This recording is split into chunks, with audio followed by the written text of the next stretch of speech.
All right, welcome back. This is going to be part 56 of Dinosaurs and Man. And in this presentation, we are going to be going to France and checking out a very unusual carving on the wall in a cave that's been called the Bernifal Cave. And so, but if you'll notice on the screen here, this is the area that we're going to be looking at, that little white dot in Europe. And right where that red dot is here in France, that is Bernifal Cave. Bernifal Cave. I hope I'm pronouncing that right. My French ain't too good, but it's about 3 miles of Les Aziz. Aziz. I hope I'm pronouncing that right. So all you people that are fluent in French, there you go. That's the area that we're headed to.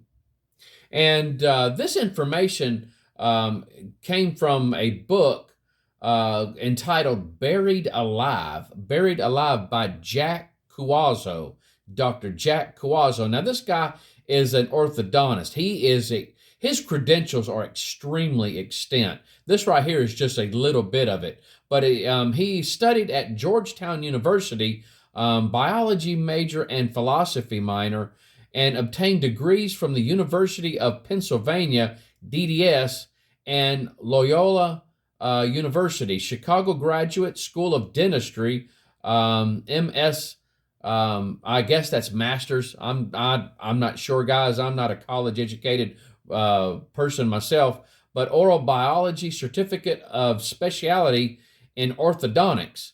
He's an orthodontist in the New Jersey area for 31 years. Dr. Cuozzo also served for 2 years as head of the orthodontic section and 2 years as assistant director of the dental department at Mountainside Hospital in Montclair, New Jersey. Now, this information here is a few years old, so he may have had some other things that he's done since then, but this guy knows about the human anatomy when it comes to the jaw, teeth, head, the skull, and this book right here is the book that I'm talking about. Now I think he's republished this thing at least one more time, as far as maybe putting some, I know the cover that I saw on some other books looks a little bit different than this one here. And so I don't know if he's added any new information to it.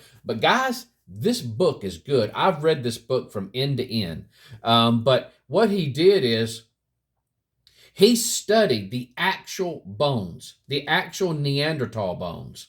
He studied them. He did not replicas or copies or anything like that. He studied the actual skulls itself. And what he discovered is that these people weren't coming from an ape. What he said is that they showed evidence of long ages, that these people lived a very long time, several hundreds of years old. And so I do have a section actually in my Dinosaur and Man presentation that centers just on Neanderthals. And so what I'm going to do is I decided to make that strictly a topical series in itself. And so eventually I will get to that. And I've been just recently, just the past few days ago, I've been looking at some secular articles about Neanderthals.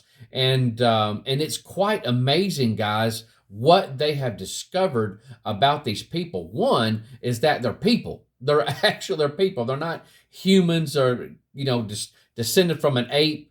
And they're just another step in the human family tree. They are just regular human beings with abilities that I can say that most of us wish that we had.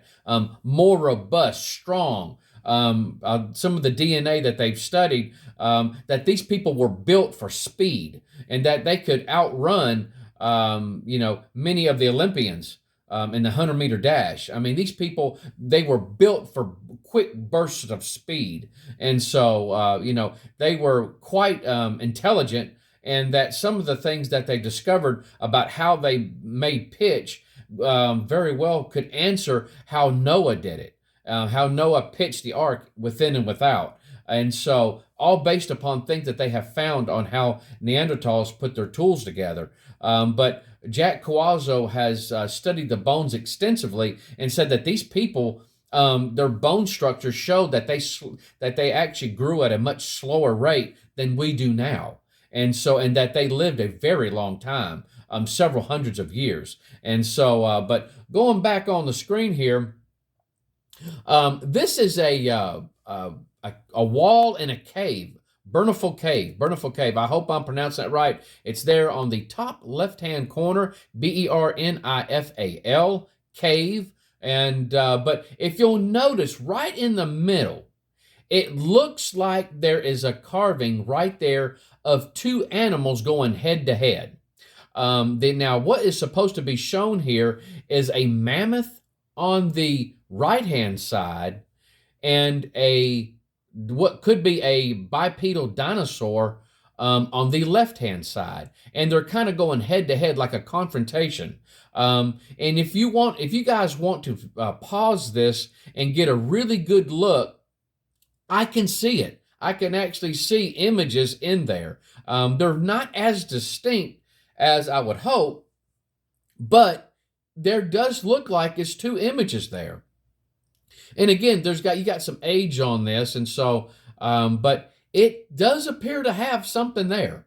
And so, for what it's worth, guys, this is what they're showing. And so, but at any rate, the information that Jack Coazzo had in his books, he said, first of all, it had small front limbs. It had a vertical eye slot, meaning the eye was longer in its vertical dimension than it was in its horizontal dimension.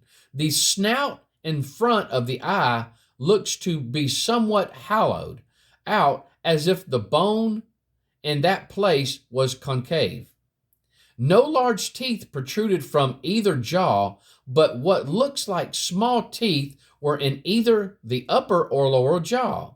It had a large upper jaw and a smaller lower jaw. There is a nostril opening at the front of the snout. Under the eye, the mouth line extends parallel to the top of the snout and becomes a line of muscle in the neck when it reaches a point beyond the eye, making an approximate 120-degree angle turn, and travels down the short neck to the intersection between the right limb and the neck. The claws have been broken off on its right limb. Both the elbows are visible. The left limb is held in the same position with a rounded paw area. And so, again, this is that picture, Is that a mammoth on the right-hand side and a bipedal dinosaur on the left-hand side? You can see the two front, what looks to be two front arms coming out from the chest area, and then that body tapers to a neck, and then the neck comes out. And then, guys, I tell you, the more I look at it, and the more I have looked at it in the past, I can see an image there. A head that has a lower jaw, and the mouth is just slightly opened up, and it has an eye there. And then the mammoth is a little bit less distinguishable, but it does have a head there, meeting the other dinosaur head, and the snout is coming down. And I don't know if it's just wear, or maybe I don't know if the cave has just eroded in that one area, but the snout of the trunk on the mammoth doesn't appear to come down as far, but it does seem to have an eye socket there, and what appears to be an ear right behind it, and then the body, and then the leg coming down there. Again, it's not as distinguishable as I would hope, and so, but for what it's worth, this is what they got here. And so, Buried Alive, I read the book. It is an amazing book. And so he really took a lot of heat because of the information and the evidence that he was able to discover about these skulls. Buried Alive by Jack Coazzo. I highly, highly advise it. So we are going to stop right there. When we come back, we are going to go visit Africa.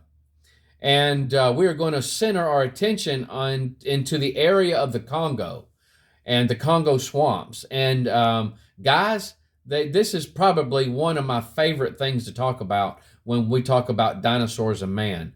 I just always, ever since I was a kid, I've just always loved, I fantasized about dinosaurs being found. And this is before I even got into creation, even thought about creation. I just always thought it would be amazing if somewhere on this planet dinosaurs still existed and it was kind of a lost world. That's just the way my mind would fantasize about it and be able to find those. And so when I first started learning about Africa and the Congo swamps and that whole region, it's just those memories would flood back to me. And so, but we're going to talk about this and the amazing things that have been talked about by the native peoples and those that have went out there and missionaries, researchers, and stuff like that. Some of the evidence that they have found out there, it's just absolutely just intriguing and just amazing. And so, and there might be some people that says, if they're out there, why can't they just find one? Why can't they just see one? Why haven't they found one yet? If they're alive, they should be able to be seen easily. And we're going to talk about that. And so it's a little bit more difficult than you might think. And so, but we're going to have lots of visuals, and this is just going to be an amazing study in this one area of this presentation. And so I figure it's going to probably last a few videos. And so before we get out of that section of Africa and the animal that they call Mokele and Bimbi. But you guys take care. I love you. And I hope the Lord blesses you real good. Bye-bye.